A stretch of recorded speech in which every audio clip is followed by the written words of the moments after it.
Yo, man, we're back with some new wisdom, and today I'm going to be speaking about self belief and inferiority complexes, right? Everyone has an inferiority complex to a certain degree when it comes to certain things, right? But where does it actually stem from, and what's the main reason behind it, right? So, the book I'm reading is Psycho-Cybernetics, and basically, he talks about how to change this, and he talks about self-hypnosis as well, right? And how basically inferiority complexes is a form of self-hypnosis, because hypnosis in his opinion is just you believing something. It's you tricking your brain into believing something, right? And if you have an inferiority complex and you trick your brain into believing that you're less than someone, that's self-hypnosis. It comes from, you know, there's this thing, right? And everyone does it in terms of comparing yourself to other people. You know, it comes from like judging yourself as against a norm that doesn't actually exist. You know, when you say like, oh, me versus everyone else my age is doing this, doing that. You compare yourself. Sometimes you get down when you feel like you're behind, right, for your age. But in reality, when it comes to traits, personality traits, you know, different attributes, and even like where you are in life financially, physically, relationships wise, all of that, there's no such thing as everybody else, right? There's just billions and billions of individuals. So what's the norm really? It's never really you against the world. It's you versus billions of other individuals. Everyone's story is different. Everyone's unique. Everyone has different ways of thinking. Everyone's got different backgrounds. Nobody is the same, right? So it's never you versus everybody else. It's not you against the world. It's everyone and themselves. Literally, that's it. Because no two people are the same, right? So when you think about it from that perspective, what's the norm really, right? You're not superior. You're not inferior. You're simply you. That's the long and short of it. You know, there's no superiority or inferiority. And I think when you look at life from that perspective, it allows you to be a lot more free, and just takes a lot of weight off your shoulders, man. I feel like in this generation as well, the social media, TikTok, it's so hard not to compare yourself to other people. You'll be scrolling thinking life's going well, and you'll see a 19-year-old with, you know, an AP on a yacht somewhere, and you're like, damn, like this is what people my age or even younger than me are doing, right? And you might develop an inferiority complex in terms of where you are in life, just from comparison, right? So a lot of the time, that leads you to go on this whole chase of, yo, I wanna be the richest, the strongest, the the flyest on social media. I want the most followers, etc. But a lot of the time, striving for superiority often just makes you more miserable, right? It's superiority and inferiority complexes. It's two sides of the same coin. So the same way that you feeling inferior, makes you miserable. Trying to be superior and being superior all the time will make you miserable in the same way. You know why?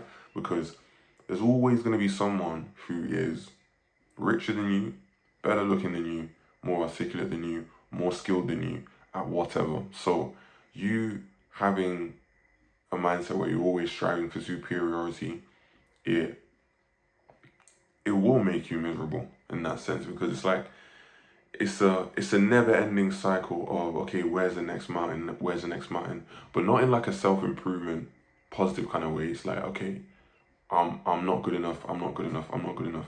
And that leads to you doing things that really, really seeks the validation of other people. Like, for example, striving for superiority, you'll want to make money so you can buy flashy clothes to impress other people, even though it might not be the best financial decision, but you're always striving for, a higher social status than other people. But if you truly love yourself, you should still strive for improvement. Like, self-improvement, I hate that term, it's kind of cliche, but it's a never-ending cycle of refinement, right? Refinement. You know who you are, and it's just being more at peace with yourself and learning how to operate in the world, and becoming who you want to be, not who everyone else wants you to be. Just become who you want to be, and you're successful, man. Like, honestly, like I said, it's superiority and inferiority. It's just two sides of the same coin, pointed in different directions.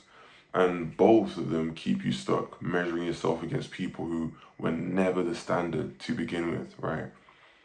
You can't have someone else as your standard if they don't actually come across the same things that you do. They weren't raised in the same environment. They don't have the same family as you. They are not you. So stop comparing yourself to other people. So yeah, that's the video today. Like, comment, subscribe. Stop comparing yourself to other people. It's keeping you miserable. Compare yourself to yourself because there's no one else in the world like you but yourself. Remember that. There's one thing that you take away from this video. There's only one person in this world who's like you, and it's you. So that's the person you should be focused on improving every single day. Stop comparing yourself to other people. It leads you down a path of poor short-term decisions. Poor short-term decisions that's going to affect you in the long run, right? Run your own race, man. Run your own race. Get rid of that self-hypnosis of, I need to be like this person, I need to be like that person. And you know what? Naturally, humans have that trait because it's good for survival, right? Being able to, we become good at measuring ourselves against people because it allows you to keep it allows you to keep an eye and track how things are going in your environment so you can assimilate, right? And that's the best thing to do for survival thousands of years ago. Even now, it's good to see where you are in the social hierarchy or where you are when it comes to certain things. So you can see, am I behind the power curve or not? But when you really are comparing yourself to other people and you're like, okay, it's me versus everybody else, you're going to be miserable. And you just need to keep in the back of your mind that it's not you versus everyone else. It's you versus one versus one versus one versus one person. And that will free you for sure. And it's easier said than done, right? Like I can easily say this and I'll see something, I'll compare myself to it. But even for me, I'm going to make a conscious decision to not look at things in that way and be like, listen, I'm going to catch myself before I keep comparing myself to other people. You know, they're not me, so I'm not going to compare myself to them, right?